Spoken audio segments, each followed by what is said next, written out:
Mr. Smith Goes to Washington is a classic film that tells the story of Jefferson Smith, played by James Stewart, a naive and idealistic young man who is unexpectedly appointed to the United States Senate. The film begins with the sudden death of a senator from an unnamed state, leading political boss Jim Taylor, played by Edward Arnold, and the state's governor, Hubert Happy Hopper, to search for a replacement. They need someone who will not interfere with their corrupt plans, and they settle on Jefferson Smith, the head of the Boy Rangers, believing he is gullible and easily controlled. Smith arrives in Washington, D.C., full of awe and excitement. He meets Senator Joseph Payne, played by Claude Rains, a respected senior senator and an old friend of Smith's deceased father.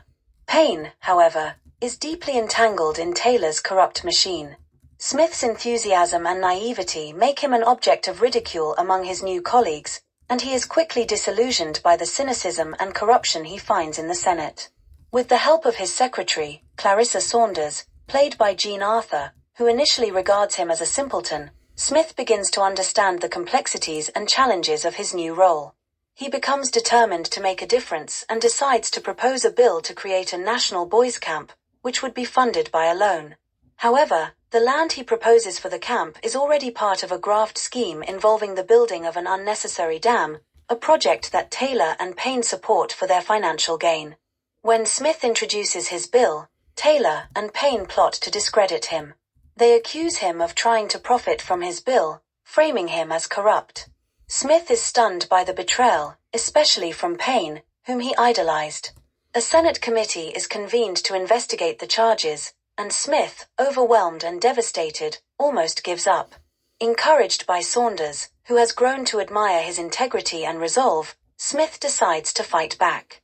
In a dramatic and emotional scene, he begins a filibuster on the Senate floor, speaking non-stop to delay the vote on his expulsion. He passionately argues for his bill and exposes the corruption he has uncovered, appealing to the senator's sense of justice and the American ideals of democracy and honesty. As the filibuster drags on, Smith becomes physically exhausted but continues to speak, his determination and sincerity winning over the public and some of his colleagues. Meanwhile, Taylor uses his influence to manipulate the media and public opinion against Smith. In the climax, a guilt-ridden Payne, unable to bear the weight of his own conscience, attempts suicide but fails. In a dramatic turn, Payne rushes back to the Senate chamber and confesses the truth, exonerating Smith and exposing the corruption.